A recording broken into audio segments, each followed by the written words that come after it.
Good morning students. आज हम लोग बात करेंगे बी पार्ट थर्ड में चलने वाले पश्चिमी राजनीतिक विचारकों में उपयोगितावादी विचारक जर्मी बेंथम के बारे में। बेंथम को उपयोगितावाद का प्रवर्तक कहा जाता है या जन्मदाता कहा जाता है।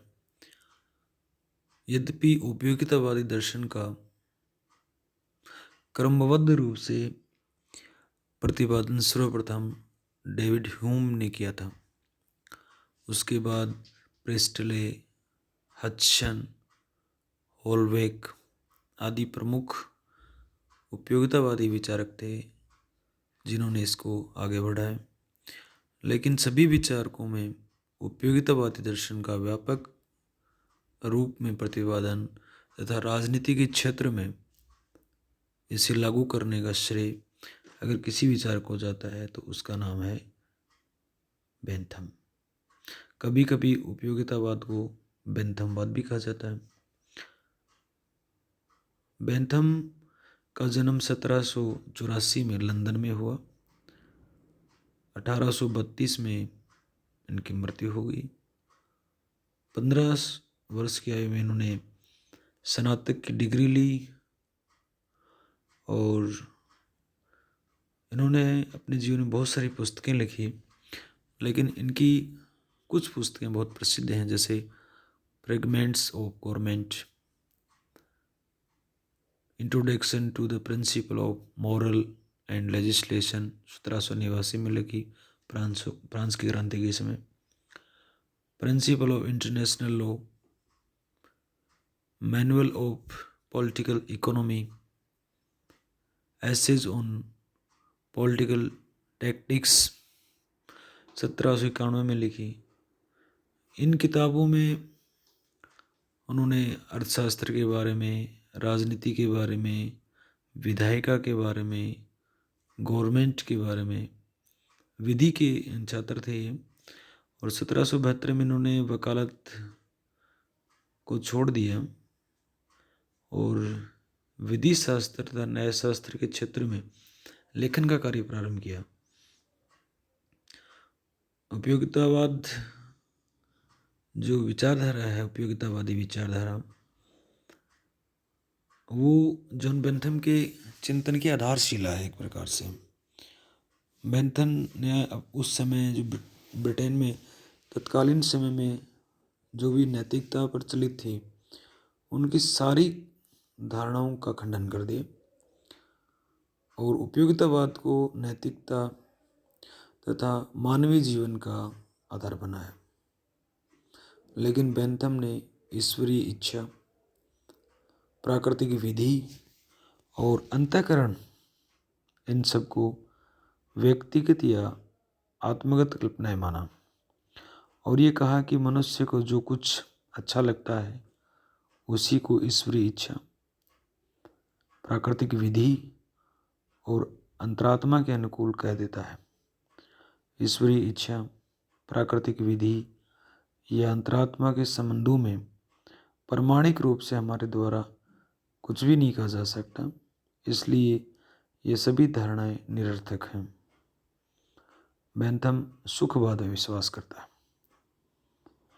उसके बेंथम के जो उपयोगितावाद है उसकी जो धारणा है वो सुख और दुख में बटी हुई है। जिस कार्य से मानव सुख में वृद्धि होती है वह उपयोगी है, उचित है, और जिस कार्य से मानव को दुख होता है वह अनुपयोगी है, अनुचित है। अर्थात मनुष्य के सभी कार्यों को की जो कसौटी है वो उसकी उपयोगिता है। उपयोगितावादी सिद्धांत से आशय उस सिद्धांत से है जिससे व्यक्ति की प्रसन्नता बढ़ती और घटती है और जिसके आधार पर वह प्रत्येक कार्य को उचित और अनुचित ठहराता है। इसी आधार पर बेंथम का मानना है कि सुख तथा दुख, प्रसन्नता और पीड़ा मनुष्य के दो सार्वभौमिक शासक हैं।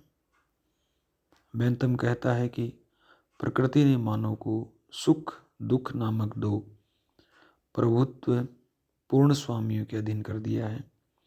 हमें क्या करना चाहिए या हम क्या करें, ये केवल वही निश्चित कर सकते हैं। एक मनुष्य अपने शब्दों द्वारा उसके शासक से बचने का दिखावा भले ही करे, किंतु वास्तव में वह सदैव उसके अधीन रहता है, और उस शासक का नाम है सुख और दुख। बेंथम के अनुसार किसी वस्तु की उपयोगिता का एकमात्र मापदंड है कि वह कहाँ तक सुख में वृद्धि करती है और दुख को कम करती है। बेंथम और उसके अनुयायियों ने उपयोगितावाद के सुखवादी हिडोनिस्टिक व्याख्या की। बेंथम ये का विचार था कि जैसे जैसे सुख में वृद्धि होती जाती है, वैसे वैसे दुख में कमी होती जाती है, और जैसे जैसे दुख में वृद्धि होती जाती है, वैसे वैसे सुख में कमी हो जाती है। एक का बढ़ना, दूसरे का घटना, दूसरे का घटना, एक का बढ़ना, यानी सुख और दुख दो एक तराजू के दो पलड़े हैं। बेंथम कार्यों के उद्देश्य की अपेक्षा परिणाम को बहुत महत्वपूर्ण मानता है। वो कह रहा है कि कार्य से ज़्यादा उसका परिणाम इम्पोर्टेंट है, कि वो रिजल्ट क्या आता है। कार्य कोई भी हो, परिणाम उसका जो है वो निर्धारित करता है कि वह कार्य महत्वपूर्ण है या निरर्थक है। कोई काम किस उद्देश्य से किया जाता है, इसका कोई महत्व नहीं है। महत्व की चीज़ तो उसका परिणाम है, और वह यही मानता है कि जो वस्तु हमें सुख की अनुभूति देती है वह अच्छी है, ठीक है और उपयोगी है। जिस वस्तु से हमें दुख की अनुभूति होती है वह बुरी है, गलत है, अनुपयोगी है। बेंथम इन सुखों के स्रोत भी बताता है। प्राकृतिक वह है जो प्राकृतिक कठिनाइयों के कारण होता है। राजनीतिक अवस्था अथवा कानून के कारण मिलता है। नैतिक, जब कोई सुख या दुख नैतिक दृष्टि से अच्छा या बुरा काम करने पर होता है। सामाजिक, जब किसी कार्य को करने पर समाज हमें पुरस्कार या दंड देता है। धार्मिक, मान्यताओं के अनुसार या विरुद्ध काम करने पर जो सुख या दुख मिलता है, इसका स्रोत धर्म होता है। इसके अलावा बेंथम के उपयोगितावादी सिद्धांत की एक महत्वपूर्ण विशेषता ये है कि सुखों में केवल मात्रा का अंतर होता है, गुण का नहीं। यानी कि कोई सुख से ज़्यादा मात्रा में किसी सुख में केवल ज़्यादा मात्रा में सुख मिल सकता है किसी वस्तु से, किसी वस्तु से कम मात्रा में सुख मिल सकता है, लेकिन जो आधार है वो क्या है, सुख है। सुख में कोई गुणात्मकता नहीं होती, यानी कि क्वालिटी का कोई रोल नहीं होता। उनका मानना है कि प्रत्येक वस्तु, प्रत्येक कार्य जो सुख देता है वो महत्वपूर्ण है, और जो दुख देता है वो निरर्थक है।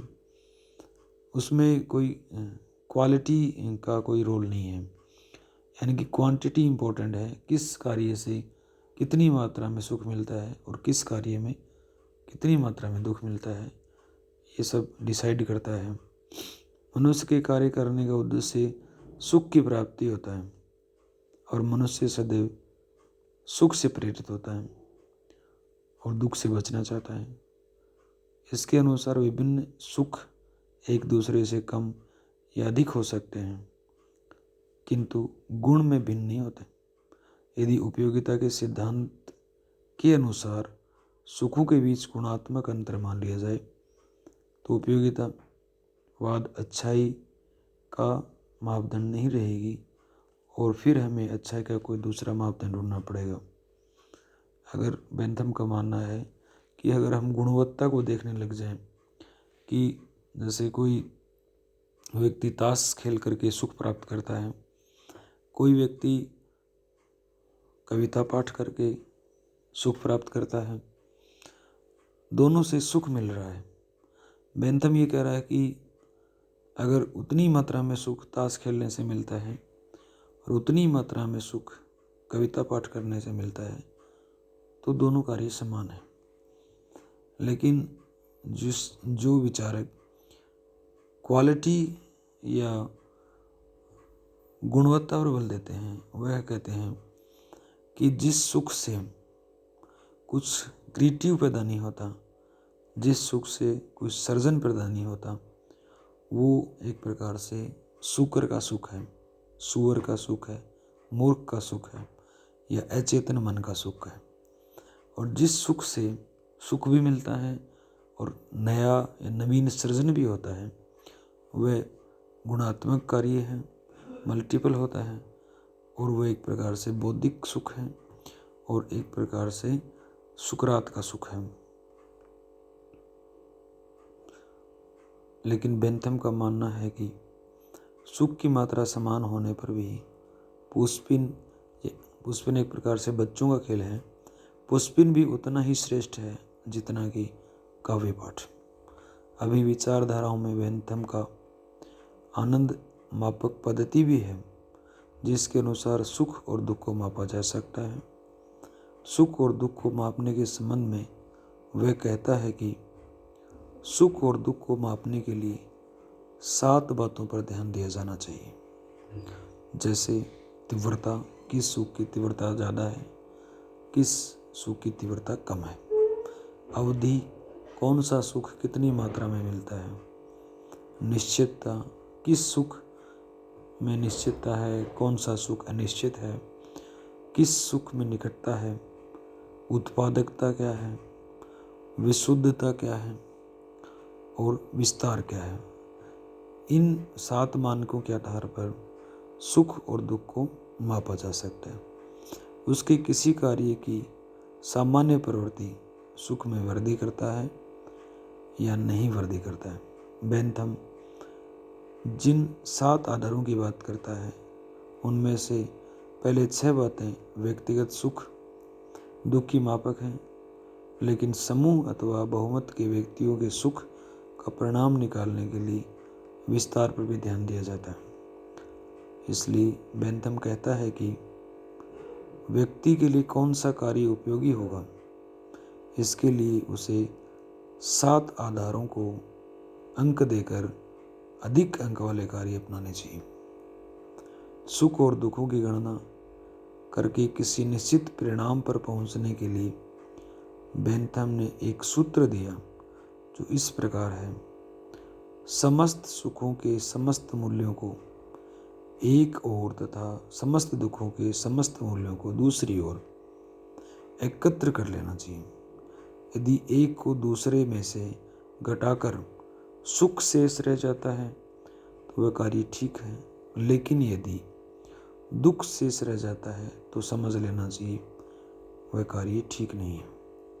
इसके अलावा बेंथम मानता है कि यदि किसी कार्य का प्रभाव दूसरों पर भी पड़ता है तो ये कार्य उचित होगा कि हम उस प्रक्रिया में प्रत्येक पर भी लागू करें और उनके हितों को ध्यान में रखें और उनके सुखों का भी विस्तार करें। कानून निर्माण या विधायन के क्षेत्र में भी वह कहता है कि कानून बनाते समय ये देखना चाहिए कि सुख और दुख में किसकी मात्रा अधिक है। यदि वह सुख के पक्ष में है तो यह मान लेना चाहिए कि प्रत्येक कानून नागरिक के लिए सुखदायक है, और यदि दुख के पक्ष में है तो ये समझ लेना चाहिए कि जनसाधारण के लिए दुखदायी या कष्टकारक है। बेंथम व्यक्तिगत सुख को महत्व देने के बाद सामाजिक सुख को भी अधिक महत्व देता है। वह कहता है कि सामाजिक जीवन में राज्य का उद्देश्य अधिकतम व्यक्तियों का अधिकतम सुख है के सिद्धांत को आधार माना जाना चाहिए। उपयोगितावाद का सिद्धांत सब कार्यों के औचित्य का मापदंड है और राज्य के वही कार्य उपयोगी हैं जो अधिकतम व्यक्तियों को अधिकतम सुख प्रदान करते हैं। बेंथम के उपयोगितावाद की एक महत्वपूर्ण विशेषता यह है कि वह इस सार्वभौमिक सिद्धांत को मानता है कि मानवीय आचरण और व्यवहार की सभी मान्यताएं सीधे तौर पर या परोक्ष रूप से उपयोगितावाद के सिद्धांत पर आधारित है। उपयोगितावाद का सिद्धांत निश्चित और वस्तुपरक है और उससे प्रयोग द्वारा ही सिद्ध किया जा सकता है। इस कारण यदि हम मानवीय संबंधों के संचालन को एक निश्चित विज्ञान का रूप देना चाहते हैं तो हमें उपयोगितावाद के सिद्धांतों को अपनाना होगा और हितकर और शुभकर यही होगा कि हम उपयोगितावाद के सिद्धांतों को अपनाएं। बेंथम के उपयोगितावादी सिद्धांत के बाद हम बेंथम के विधि पर क्या विचार थे, बेंथम के न्याय पर क्या विचार थे, दंड पर क्या विचार थे और शिक्षा पर क्या विचार थे, इस प्रकार के क्वेश्चन भी प्रश्न पत्र में पूछे जा सकते हैं एग्जाम के या अन्य कोई कंपटीशन के एग्जाम में भी बेंथम से संबंधित या कानून पर कुछ पुस्तक लिखी, शिक्षा पर किस प्रकार के उनके विचार थे, तो इनके बारे में भी चर्चा हम लोग करते हैं। बेंथम के जो विचार थे उन विचारों के आधार पर ये नहीं कहा जा सकता कि वह कोई राजदार्शनिक था, न ही उसका उद्देश्य किसी राजदर्शन का प्रतिपादन करना था। इसलिए एक राजनीतिक दार्शनिक की अपेक्षा उसे एक व्यावहारिक राज्य सुधारक कहना अधिक उपयुक्त होगा। अपने इन्हीं सुधारवादी कार्यक्रमों की पृष्ठभूमि में उसने कई विचारों का प्रतिपादन किया। उनमें से महत्वपूर्ण जो विचार हैं उनमें से जैसे बेंथम ने प्राकृतिक अधिकारों और प्राकृतिक कानूनों का खंडन किया, क्योंकि एक यथार्थवादी विचारक होने के कारण उसने आदर्शवादी तथ्यों की उपेक्षा की है और उसमें संविदावादी सिद्धांत के साथ साथ प्राकृतिक कानून और प्राकृतिक अधिकारों का खंडन किया है। बेंथम ने लोक द्वारा प्रतिपादित प्राकृतिक अधिकारों के सिद्धांतों को पूरी तरह से अमान्य करार दे दिया। प्राकृतिक अधिकार संबंधी विचारधारा को वह मूर्खतापूर्ण, कल्पित, आधारहीन और गड़बड़ घोटाला बताता है। इन्हीं सभी सिद्धांतों का खंडन करने के लिए उसने अधिकतम व्यक्तियों का अधिकतम सुख इस उपयोगितावादी सूत्र का आश्रय लिया और उसने माना कि कोई सिद्धांत जो अधिकाधिक व्यक्तियों के अधिकाधिक सुख दे सकता है वही सिद्धांत मान्य और उचित है और अधिकतम व्यक्तियों के अधिकतम सुख में कोई रचनात्मक योगदान न दे सकने वाला सिद्धांत व्यर्थ और त्याज्य है। बेंथम कहता है कि अधिकारों का निर्माण सामाजिक परिस्थितियों से होता है और अधिकार मानव के सुख में जीवन के नियमों में राज्य के द्वारा मान्यता प्रदान किए जाते हैं। राज्य ही संपूर्ण अधिकारों का स्रोत है और नागरिक राज्य के विरुद्ध अपने किसी भी प्रकार के प्राकृतिक अधिकारों का दावा नहीं कर सकते। बेंथम का ये भी कहना है कि वही अधिकार श्रेष्ठ है जो समाज के अधिकाधिक व्यक्तियों के लिए उपयुक्त हो। इसके अलावा बेंथम प्राकृतिक कानून की संकल्पना को अव्यवहारिक और अनुचित मानता है और वह कहता है कि व्यवहार में मानवीय कानून का वही अस्तित्व संभव है, किसी प्राकृतिक और आवासीय कानून का नहीं। बेंथम की जो राज्य और शासन संबंधी धारणा है वह भी पूरी तरह से उसकी उपयोगितावाद पर आधारित है। वह राज्य को मनुष्यों का ऐसा समूह समझता है जिसे मनुष्य ने अपने सुख वृद्धि के लिए संगठित किया है। राज्य का उद्देश्य अधिकतम व्यक्तियों का अधिकतम सुख, व्यक्ति के चरित्र का विकास करना राज्य का कोई कार्य कर्तव्य नहीं है। इस तरह से बेंथम प्लेटो, अरस्तु की इस धारणा का विरोधी है कि राज्य का उद्देश्य एक अच्छे नैतिक जीवन का विकास करना है और साथ में रूसो के इस विचार से भी वह सहमत नहीं है कि राज्य का लक्ष्य व्यक्ति को अधिकतम वास्तविक स्वतंत्रता प्रदान करना है।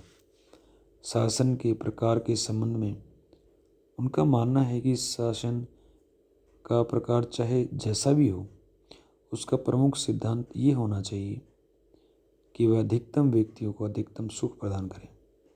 और इसी आधार पर वह कहता है कि सामान्य रूप से उपयोगिता के सिद्धांत के आधार पर जनतंत्र ही श्रेष्ठ होता है, क्योंकि जनतंत्र ही अधिकतम व्यक्तियों के अधिकतम सुख का साधन बन सकता है।